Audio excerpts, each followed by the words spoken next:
And with that, I'm really excited to have Pieter Strouven joining us. If you don't know Pieter, Pieter is one of our 2022 Product Makers Community MVPs. He's also been one of our featured makers here in our community and a longtime member as well on that side. I reached out to Pieter a little while back as I saw his article talking a little bit about some of these ideas and these discovery concepts, and invited him to join us. And I'm really excited he took the bait and agreed to get involved on that side.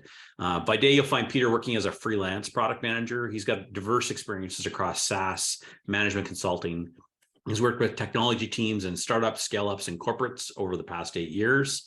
And he's a passionate person about developing people and the operations that turn squads into empowered product teams.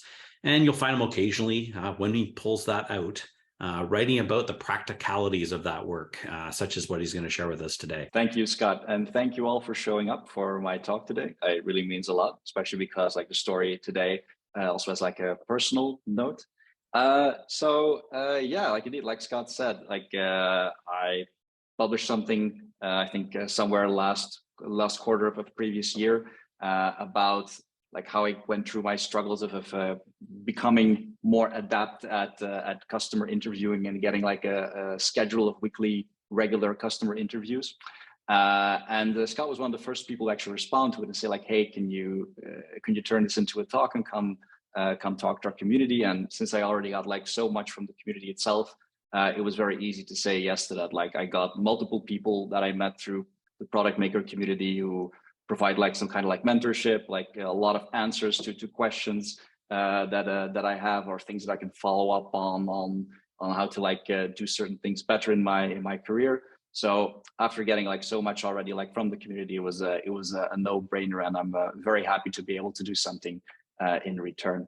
So a little bit about me. Indeed, I am a product manager. I'm based in Belgium, Antwerp more specifically, if people know a bit the area here.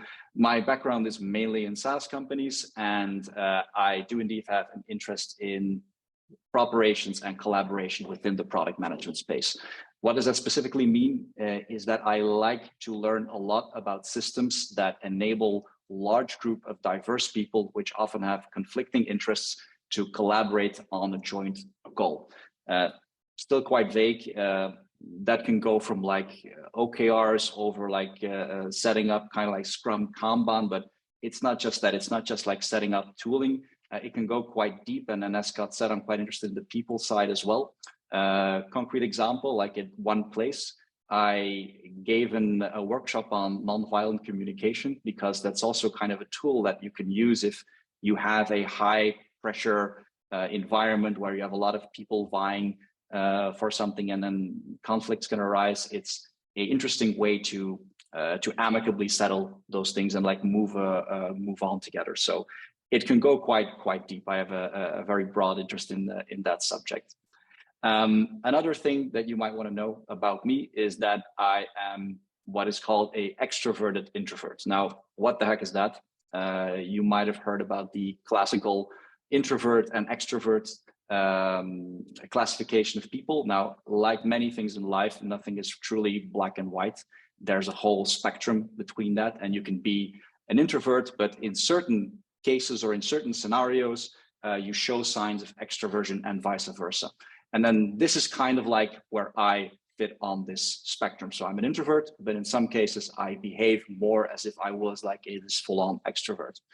How can you tell that you are someone like this? Well, for instance, if you are at a reception and you really dislike that part where you have to like go around, mingle around the room and talk about basically nothing, and like go around these high tables with like very weird selection of snacks on them.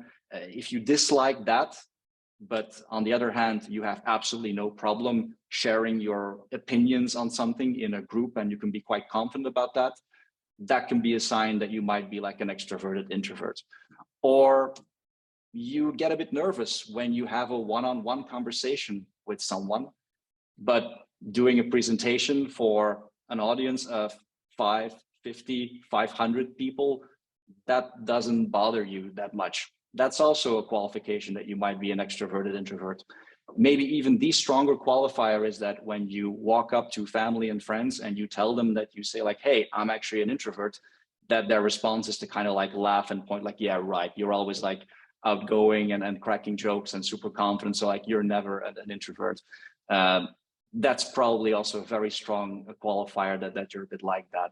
And if you have that kind of mentality and you're also a product manager, that can come with quite a few challenges. So what I've drawn up here is something that probably all of you will recognize instantly. It's the double diamond that symbolizes one of the key workflows in product management. And this is actually a graphic that I politely borrowed from a product board article, because well, yeah, if something is well done, it's well done. So you just use it. If you are someone like me, then you will find it relatively easy when you're working in this part of the cycle. So the second diamond, where you're working on a spec, you are collaborating with engineers, you are going through sprints and you're playing the role of the product owner, you're writing up stories, you're testing new iterations, you're going out, getting pointed feedback on something that you made, you're processing the feedback, you're iterating again and again until you're up to that launch point. That goes quite naturally to you. Like it's very controlled, it's very systematic, like that's very easy to you. But this first diamond here, the one where you're more in discovery mode, where there's a lot of unstructured information, there's conflicting information, there's things that you're trying to like melt together, and where you have to go on fact finding and then get out of the building more often to really like find those things that really matter, to find those nuggets. That might be a bit more difficult for you. And if you're like me, like you might not even see it in the beginning if you're not super experienced at that. So it took me quite some time, and also like the repeated messaging of one of my product leaders to show you like, hey, you're actually vying a bit too much on this side. Like this is where your comfort zone is, but you're kind of like not spending enough time here. And this is a place where you as a product manager can really make a difference, because this is where you're going to find like the nuggets, like as I was saying, right? So what I was doing, I was relying a lot on what you can refer to as secondhand information, reports from salespeople, insights from the marketing team, or meetings with customer success people who had quarterly reviews with big customers. They said like, yeah, just spoke to this customer and like these and these and these are our big problems. So yeah, like that's cool, and that's definitely useful, and do that, but that's not the kind of information that's going to lead to like these big changing insights about products. Like you really need, as a product manager, you need this input directly from customers that you spoke to yourself, and not necessarily coming from a context of a sales talk. You need to get that contact yourself. That's your lifeblood, and if you don't have that, you miss like a lot of the meat that you need to actually do like the entire thing properly. So once I got that clear for myself that I had a problem here, well, yeah, what do you do as a product manager? You product manage your own problem, right? So you put the lens on yourself, and you put yourself through the 5 whys. Like, why am I having an issue with this? And for me, it wasn't about like processing complex information. I was fine with that. Like I'm fairly analytical. It wasn't about talking to people. I didn't mind about that. I talked to people all the time. Like I talked to like a lot of people, colleagues in sales, marketing, etc. That was never an issue. I think what for me was really like a boundary was that first cliff of picking up the phone and calling someone, like cold calling someone, or reaching that first reach out. Why was that so much of a problem? And then we went like really, really deep. It ended up being like a kind of like a fear of being perceived as bothersome. Like you really don't want to bother someone. But of course, if you don't, then you don't get the information. So I had to find a way to get myself over that. And once I got that clear for myself, finding a solution for that part, I could actually go to something where I felt more comfortable. I went to my happy place and I made a process, because that's something that comes quite naturally to me. And to say, if I can like mind hack my way out of this, then that's a good thing. Now I'm going to show you the process, but it's like very simple. Like we're not going to do any rocket science here. It's basically all about like psychological self-programming to get yourself out of over some kind of like fear or internal boundary that you might or might not be aware of that you have, or that someone in your team is having and you might be able to help them with. So it was very basic. Like I had to line up customers, I had to conduct interviews, I had to process what I was learning, I had to spread the word from what I had learned. And as you can tell, I was front loading my main problem here, because like my big thing was actually reaching out and getting people to talk to, like filling my calendar with people to talk to on a regular basis that were not being fed to me second-handedly by other colleagues who had other reasons for talking to them other than like just product discovery. So that was really where I had like my core problem. So what did I end up doing? Well, where do you find a lot of your customers? Well, typically it's in something like a CRM system. And modern CRM systems have something that is really convenient for helping you here.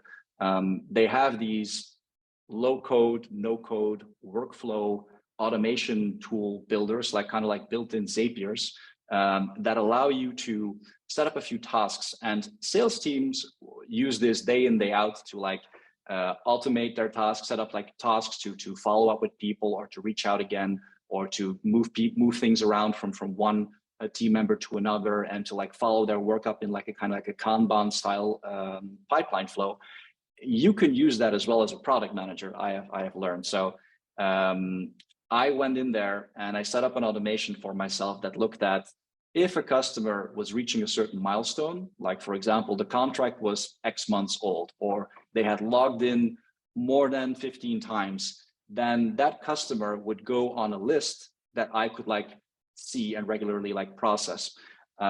This is also like an advertisement for putting product information in your CRM tool, because the more rich your data there is, the better you can make these kind of lists. Now, it's not a prerequisite. Like you can do this even with no data whatsoever. Like if you just know when a customer converted or not, you already have some thing to go on, say like, hey, a customer that's at least X months old, then I'm gonna give them a call. So, but basically, this was the core of that provided like an input, a pipeline of people for me to talk to. And once I had that, I had this list, and then I could create this daily habit for me that was very easy to like program myself into doing. Just every morning at a certain time, I would go to this list that was processed by the CRM. I would look at the new entries on there. I would call them once. And if they picked up the phone, I would tell them who I was. I would ask them for an interview, and I would schedule something with them. And if they said yes, then either schedule, or some would say, okay, just like do it now. That's fine as well. Or they would say no, and the story ends, and it's fine. I would not do anything else. If they did not respond to the call, so that just like the ringer didn't go through, or they weren't available, I did not call again, but I sent one chaser email with a template that I had prepared and with a meeting scheduling link that they could like use to set up an interview at their convenience.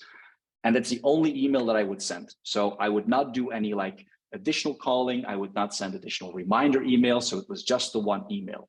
And that was kind of the compromise that I made with myself, because okay, I want to do more reach out, but I don't want to be perceived as bothersome. So this is kind of like where for me, I draw that line.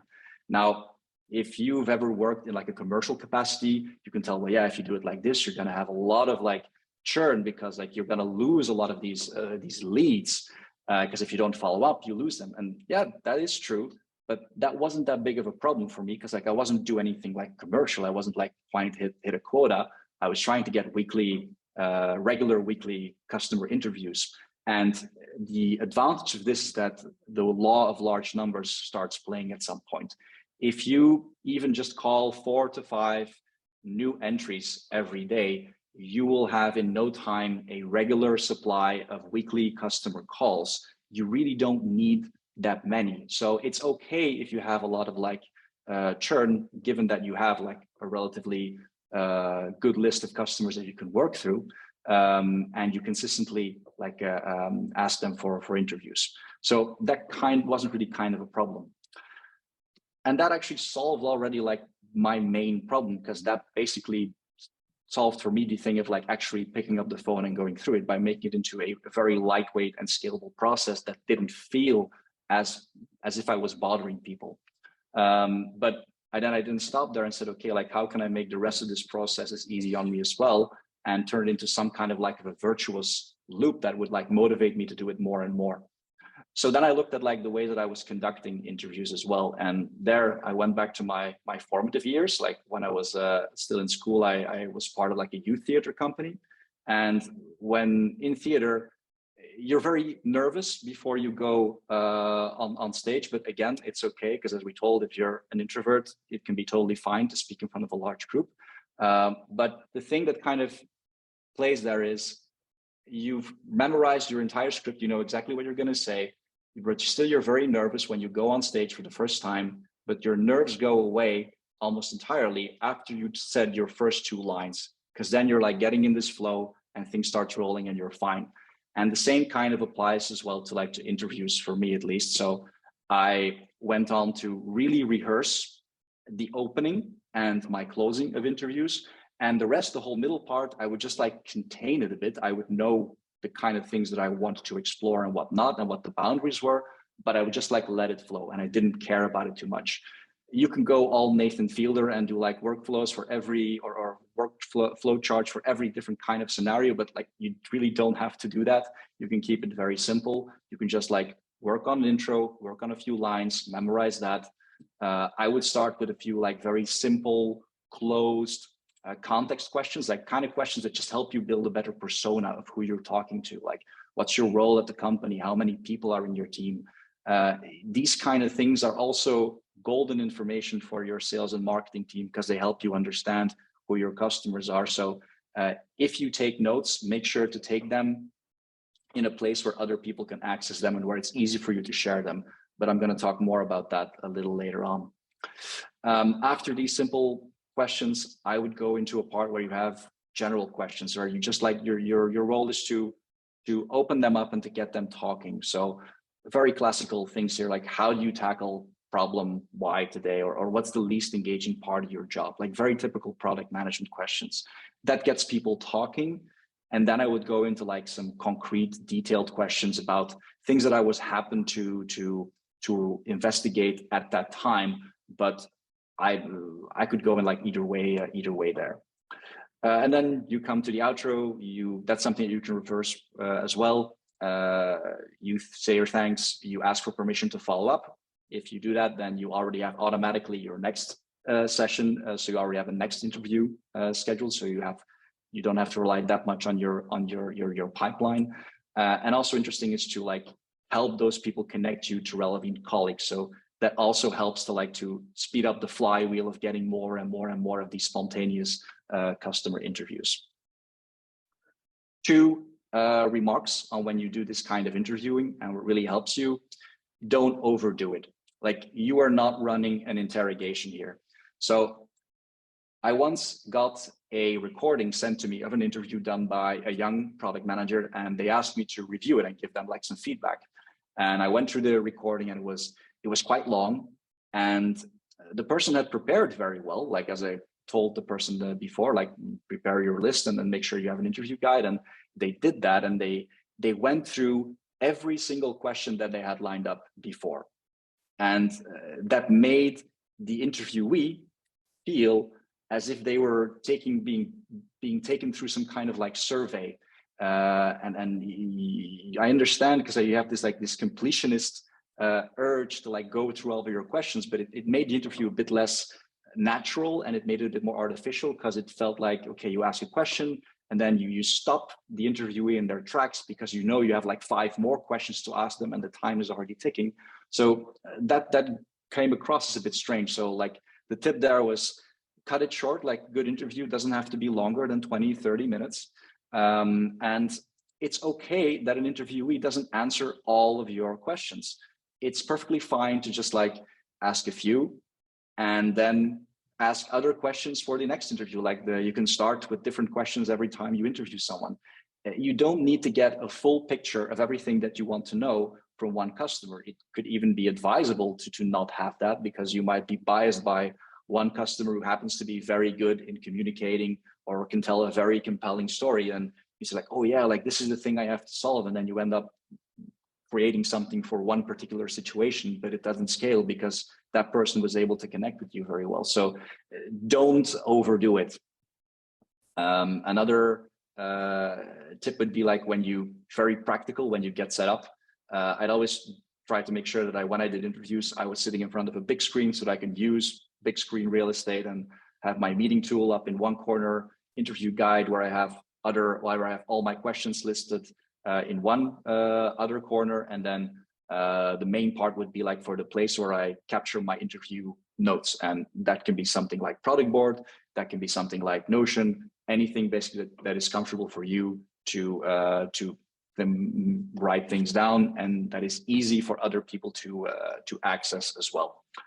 Now this brings us to the subject of like where writing good notes. Now there, I didn't do a lot of like innovation work there, especially not like I am a big fan of what Teresa Torres wrote in her book Continuous Discovery Habits, which is an absolute recommended reading for all product managers doing discovery work, which should be all of you. I'm not being paid to endorse this. I genuinely think this is a great resource, so you should absolutely have a look at that. And I got inspired a lot by what she was writing and how do you like properly capture the things that customers are telling you in their interviews. So for me, it was a very easy, very simple kind of like framework where I had a place where I can capture these attributes, like who is doing the interview, who am I talking to, what's the relationship with the person at the time that I'm doing the interview, when did the interview take place, that could be relevant later on. And then, yeah, the more interesting part was like the body of the notes, where I captured one visual, something that helped me memorize. It could be a drawing, a screenshot, a picture of the person, whatever, anything that has like a mnemonic value that helps me remember this thing if you're a visual thinker. A part to capture quotes. This can be really interesting because sometimes you hear people say something in an interview. This is like, wow, that's really well put, or that's a very interesting choice of words.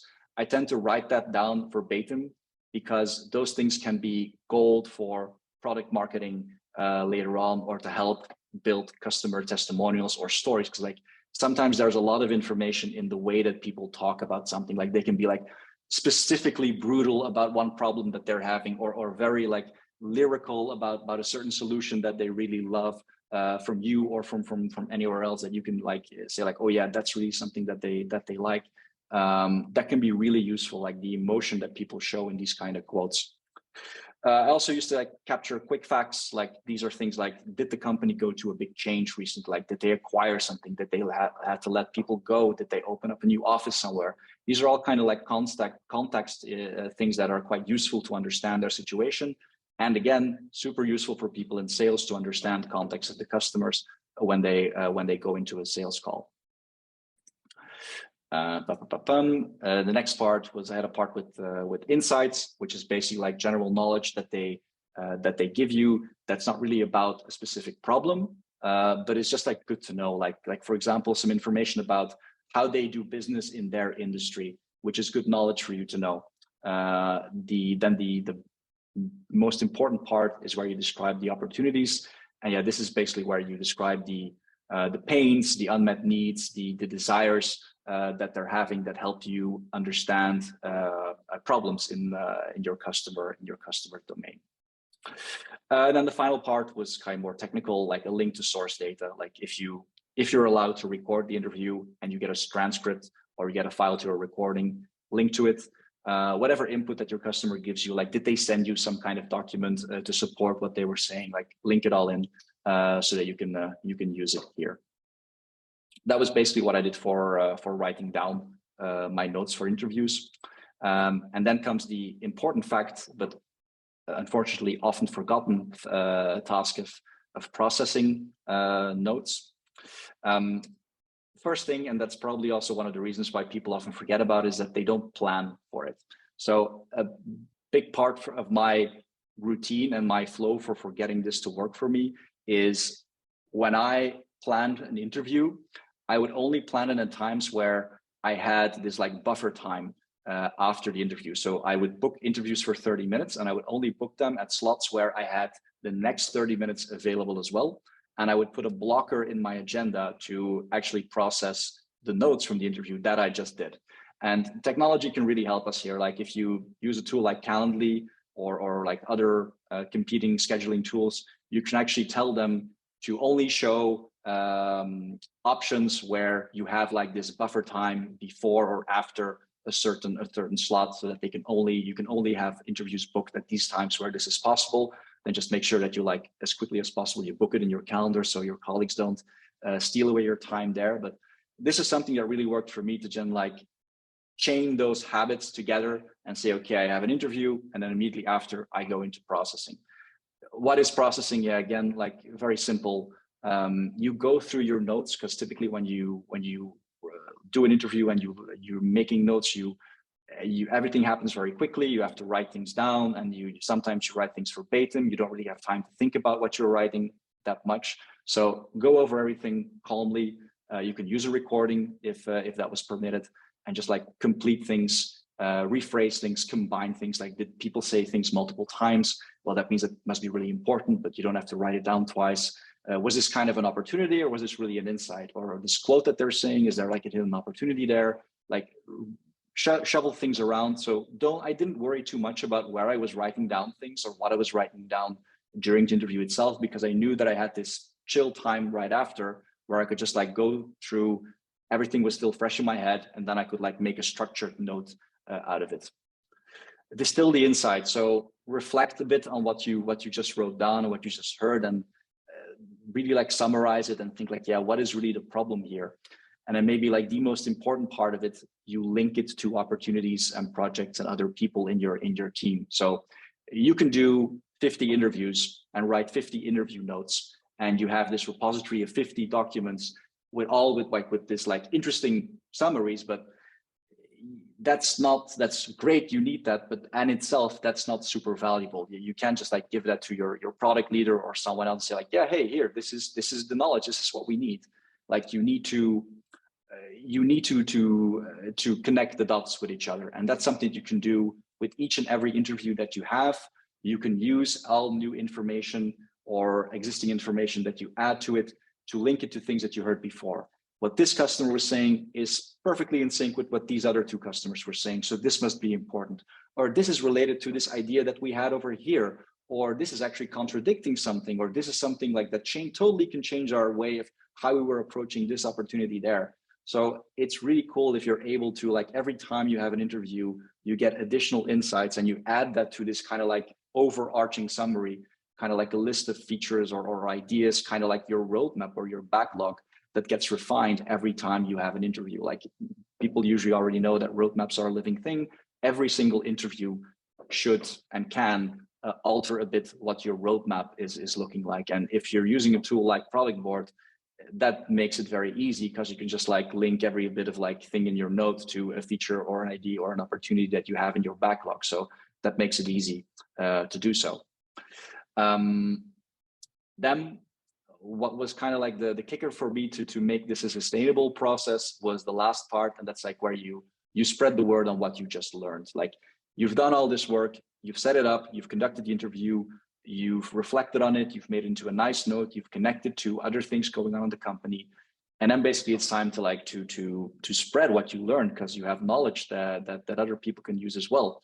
So this is the part where you go in your notes and you link, or you tag people, say like, hey, I heard this, and this is something that you were talking about the other day, or this could be something that's really useful for you. Like, people will generally be thankful for this.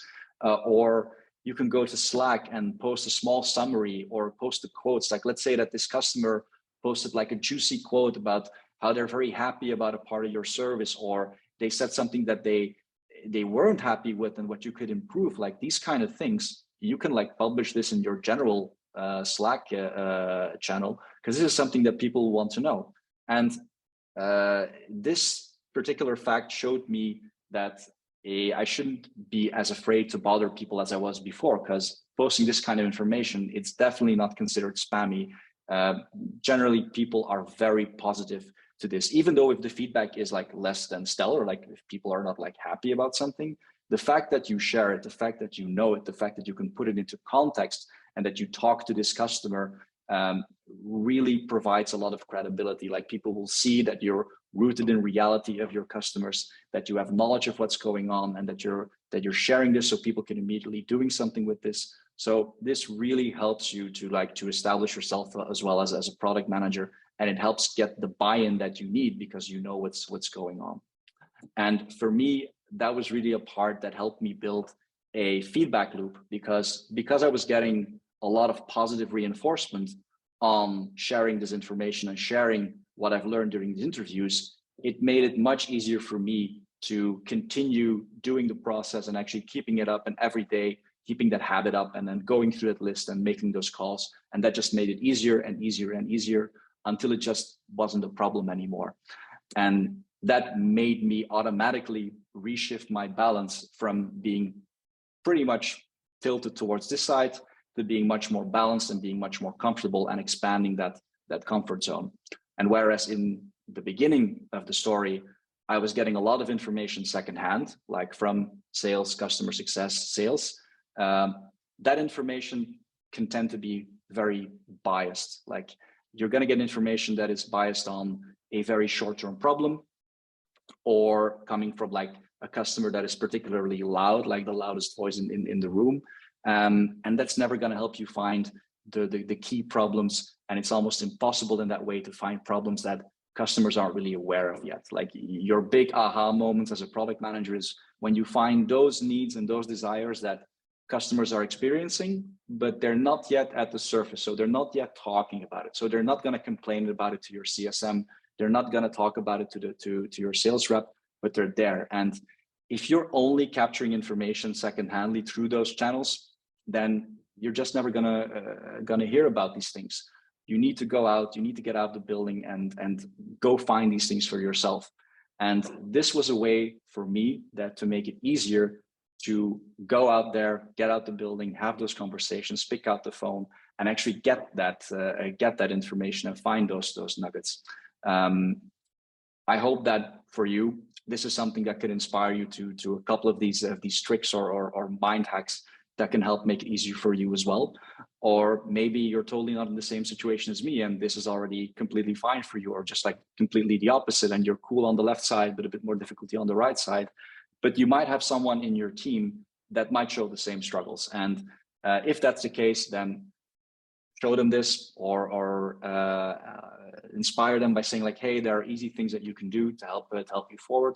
But it's important to show them why this can be a problem on the longer term, and provide like these very easy hacks or steps that they can take to kind of like trick their mind and make it just a bit easier and make it just a bit more comfortable. And if you build that virtuous feedback loop, things will automatically become easier and easier until it becomes kind of like a second nature. Thus concludes my story for today. Thank you all for your kind attention. I hope there was at least something there that's useful to you, or that you can use with part of your team members. If you would like to reach out further, if you scan the QR code with your phone, I think you will end up with my LinkedIn page. I'm also on Medium. I'm not that much on other social networks. I'm not that big of a social media guy, unfortunately, but you can connect with me on LinkedIn, and you can find like email and stuff like that over there. And of course, if there's anyone here with questions right now, I'm happy to answer any of them, as long as Scott will keep me on the call. We're happy to have you. It's not a problem. Yeah, definitely some questions coming in. I'm going to start first with the one from Mark here. Would you offer any other goodies to users, maybe to do product calls, other than the CS questions you had at the end on that side? You mean like goodies? I don't think I can. Yeah, like incentives, maybe. I imagine what he's thinking, like any kind of like, reason to get involved, reason to make it available. Offer them to the customers, or to other people? The customers. That's not something that I did myself. I have seen that happen in the past. Like, I've already gotten those emails as well. Come talk to us, and then have a chance to win a free iPad or something like that. If you are in a market where it's extremely difficult to get talk to the people that you need to talk to as a PM, like some people are notoriously difficult to reach through to, or an audience that's very difficult to reach. Like, I think one of the examples that I heard like a friend of mine talk about is like, they were they were working on a product that was basically serving engineers, like developers. Developers are very hard to get through to get an interview. Now I think like and they were thinking about like doing incentives things, but I think at the end they the way that they solved it is by actually going to another channel instead of like sending emails, like go to places where the engineers are, like go to Stack Overflow or stuff like that. I've always like had this first reaction of, if you offer someone an incentive, like, is that the best way to start a conversation? Like, are they talking to you because they have something to share with you, or are they talking to you because they want the chance to win the iPad? So I would try to exhaust all other options before I would go to like this kind of like monetary or other type or physical incentives, because I think it changes a bit the bias or the reason for being on the call. Yeah. But I do respect that in some markets it is extremely difficult to get them, and if that's what you need to do it, because in the end of the day you need that contact. Like, that contact is better than no contact in any means possible. Yeah, definitely. That's a great answer. Great answer. Question here from Joanna. Two questions, actually. What would be the recommended time for the interview? And how would you suggest to engage people in trying to give you a time slot in their schedule when you're at a stage you can't really offer any incentive or bonus to them in that context? So what's, okay. I guess that maybe it's the what's in it for me part of that on the interviewee side. Yeah. So I would always like suggest like a time slot for like 20 to 30 minutes, like not more than that, because that's kind of like a number that seems to, people don't think that that's a long time. Like when you ask for an hour, like an hour that already like weighs a bit like more heavily mentally. So in experience, like 20 minutes, if you ask for 20 minutes, people typically are fine to do that. But what's in it for me? Yeah, that's a bit related to like the previous question as well from Mark. My feeling is that like when the times that I reached out to people and then the ones that said yes, actually, like when I reached through the people, like when I actually got them on the phone, most people say yes. And that's probably because like in the end, like there's this thing that plays inside our head that we want to do good for people and we want to be seen as helpful. So when you're on the phone, you're more likely to say, okay, like let's find a slot. When I had to like send the email and then like wait for someone to book in, like the conversion rate was already like a lot lower. So I knew that I had to like really work on my template and be very persuasive in there. And well, yeah, like I explained a bit like, yeah, that I would like to like use people's help, like people's expertise to better guide a product. And I also made sure that I clarified that, yeah, like to clarify that it's not a commercial call. Like I wasn't going to try to like upsell them or something else or talk about like a latest feature. Like this is really to listen to them. And if you already talked to someone or if you talk to someone already the first time and they know how you approach these things, it's typically more easy. And then the times when you get handed contact information from a customer themselves and they can introduce you, that's already way easier because like they know that like you're not going to sell them something and they can like they can help set the stage for you. So for me, it was like ask for 20 minutes and in my email really talk about, hey, I am looking for understanding more so we can build a better product for you. I also like I only sent this to people who already were customers. So you already have one foot in the door, so they are using your product. And that also means like, yeah, they will probably have something interesting to say about it because hopefully like they've been using it. So for me, that led to enough people actually setting up a meeting, because again, you have to play with large numbers. Assume that most of the emails that you're going to send will remain unanswered, as in any kind of like pipeline based thing. So make sure to go through the grind, do those 4 or 5 calls every day, and then you will get it. Like percentage wise, you will get like 1 or 2 or potentially even more calls per week that you actually have, because in general, like people want to be helpful. One note is that like the example that I'm giving and the story mainly comes from B2B contexts.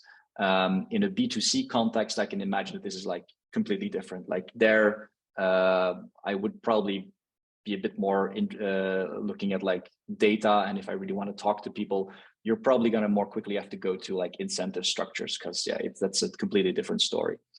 Yeah, that's great. That's great. I know we've had really good luck with scheduling interviews too, where we give them options for the amount of time they want to actually put towards it.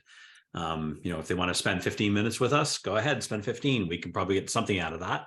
But ideally, maybe we want them to do a half an hour. We'll give them some scheduling options based on their availability, and make it easy as possible too for them to make that schedule happen. Like you said, like a Calendly link and that stuff goes a long way to providing some progress on that side. Next question here: would you recommend approaching customers via email as well, if this option is better for them, or you recommend it only via calls? My primary option, like option A, was always like use the phone, because it's a bit more direct, and then that also helped, like for me personally, to cross that edge, like really pick up the phone, like that really made it very tactile. Or use something like AirCall, of course. I don't have like a physical phone anymore on my desk, and then like revert to email if there's no phone number available, or there's no other way, or when you don't get connection, then I would send email. But like I would really try to get them on the phone. Like for example, even if there was a customer record from the CRM that didn't have a phone number, then I would try to find like a general number on the website of the company and get through the reception and try to get through to the person like that, or talk to someone with a similar function, but to get someone on the phone and ask for feedback. Because like same reason as before, I found that the conversion rate for having someone on the phone to get an interview is much higher. So it was more successful. It was a bit more personal. And and then I always had like the fallback option of email. So for my experience, like doing phone first and then email second was for me like the best way to do it, because it had a better yield. Yeah, that's great. Mark has a question here: how are your cold calls usually received versus scheduled in advance? Received versus scheduled in advance. Mark, if you want to provide a little more color on that in the chat, we'd be happy to take a look maybe there if it's not clear. Into like how they were received, like by the person like on the other end of the phone, like typically like okay, people are generally like polite on the phone. Like if you're calling in a professional context, I think what he's asking here is, out of the blue, are they usually happy to talk, or are they a bit standoffish?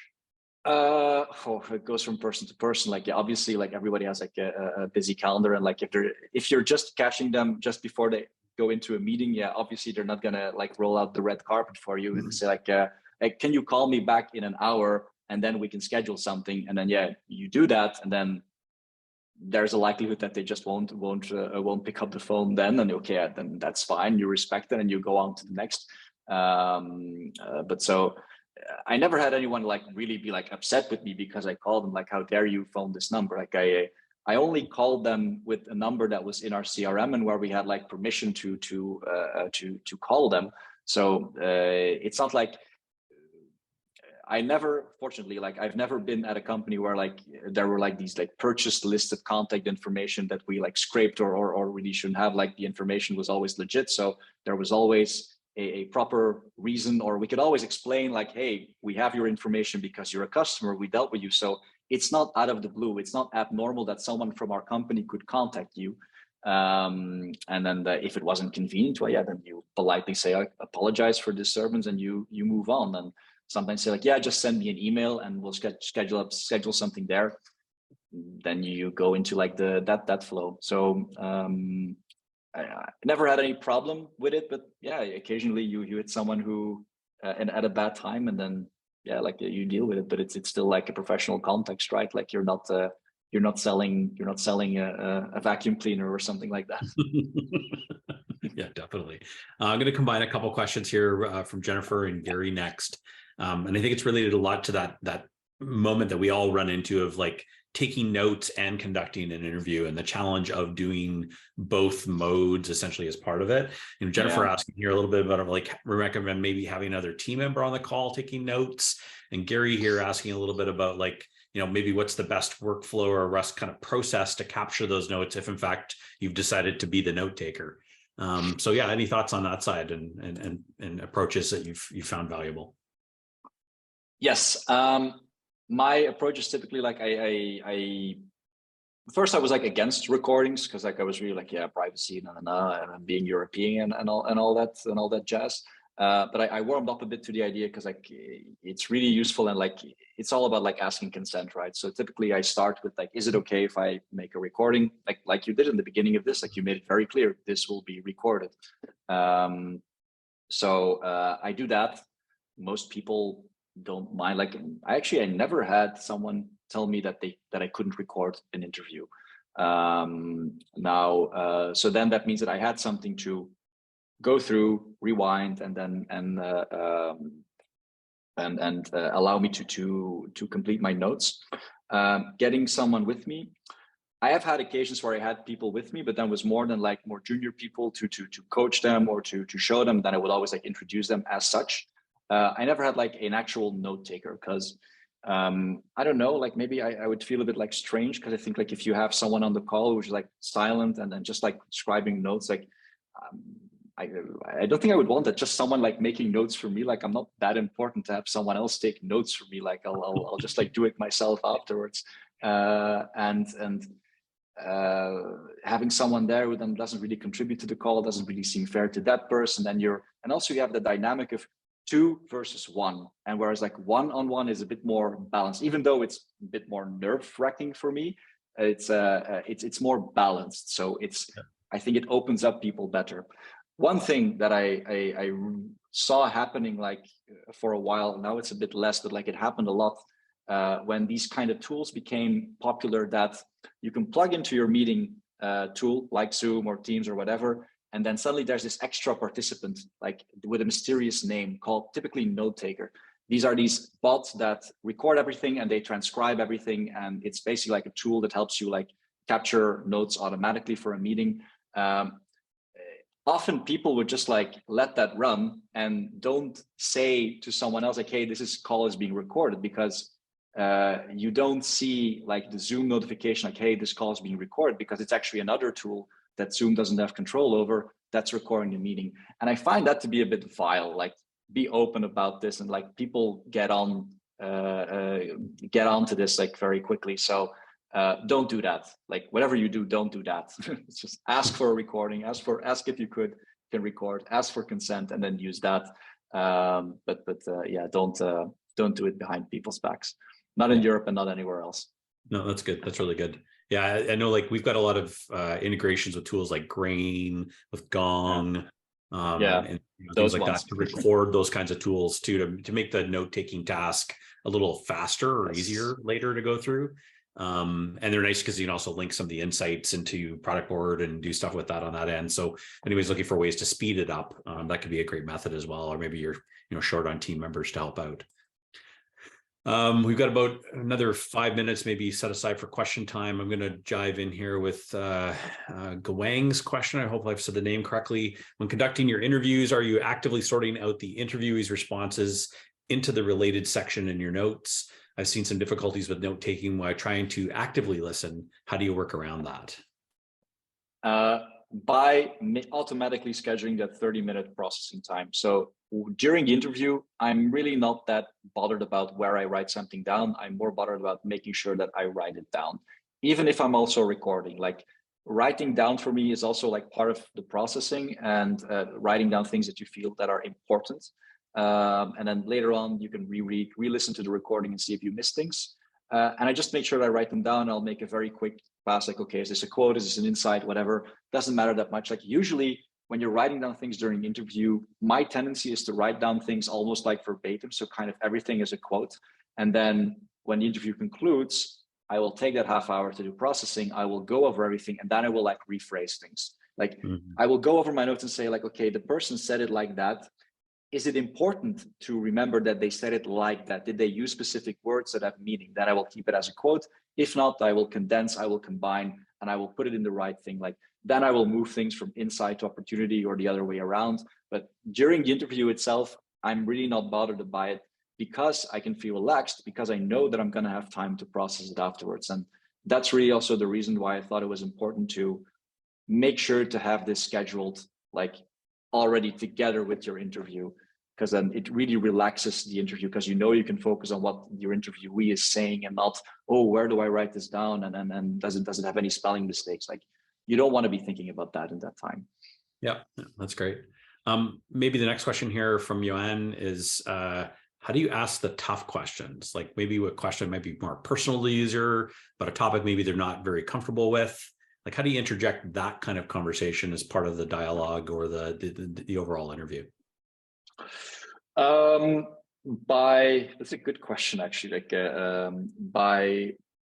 if I have to ask questions like that, I try to frame it or raise the question in such a way that it is not seen as like a personal question. Like I would phrase it in a very general way. Like, for example, like I wouldn't say like, how did you do this? Or what did you do when this happens? Or I'd say like, yeah, when something like this happens at your team, how would this be? How would this happen? Or in the past, how did that happen? So, and by qualifying as something in the past, you give people the chance to say, like, well, yeah, that was something that happened. We learned from it. We do it differently now.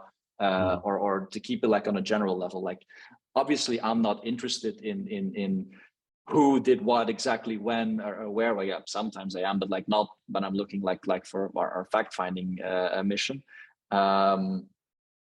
So it's okay. Like, so I try to phrase it in a non-personal way as possible, like to be like and non-judgmental, like try to phrase questions in like non-judgmental ways. Like you have this concept of like asking leading questions, like where you're already like qualifying one part, like one potential answer as good and the other potential answer as wrong. Like don't do that. Like everything is there are no wrong answers. Everything what you learn is valuable knowledge, and there are ways to phrase questions like that. And I actually think that was it in Teresa's book or in one other, like there is a lot of resources online available about how to formulate good interview questions in a way that are like non-biased, and especially people who are into like statistics or psychology, who do a lot of these like tests, they're very good at that, because like they spend a lot of time thinking about like phrasing questions and like doing follow-up. Like the people who do like these surveys, they have a lot published about how you write good non-judgmental and non-biased questions. And then there are some very interesting tips in that you can go and find that are available to you. Oh, that's awesome. Thank you, Pieter. Really, really appreciate it. I'd love to get to more questions. We're not going to have enough time for that today, but invite anybody to share that within our community. I'm sure we could get Pieter back there answering some of those if there's particular things that you want to know about from today's session that we didn't get a chance to dive further into.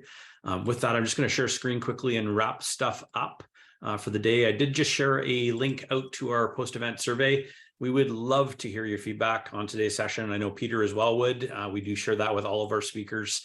So do take a moment to fill out our survey. You could also win one of our monthly prizes as well on this side. And again, we invite you to continue the conversation within the community. Feel free to create a post, share your comments, and provide any additional questions post-event. We like to keep these engaging discussions going if we can. We've got a lot of community events coming up. Very busy quarter. I'm not going to go through all of these, but next week we'll be speaking with Cami Fournier from our particular product board team on doing continuous product discovery with product board, and then lots of other sessions coming up as well, straight through to the end of March right now, currently booked. If you do want to get involved as a speaker, much like Pieter on this side, please feel free to get involved. You can search for Speak or Become a Speaker within our community, and we'd be happy to entertain any conversations on that side. And as well, please take advantage of some of our other programs beyond this to up-level your craft and get better at what you do. Our Maker Mentor program, which is our mentoring program that runs regularly within the community. We've got our Product Makers Book Club as well, which has got a lot of really engaging conversation going on. We're reading Roman Pilcher's Strategize book at the moment. and lots of other things, again, to keep an eye out for, to keep getting better at what you do in your product craft. So again, thank you very much, everybody, for joining us today. Thank you, Pieter, again, for taking the time to get involved once more in our community. And have a wonderful, wonderful Thursday, everybody. Thank you, Scott. Thank you, everyone. Goodbye.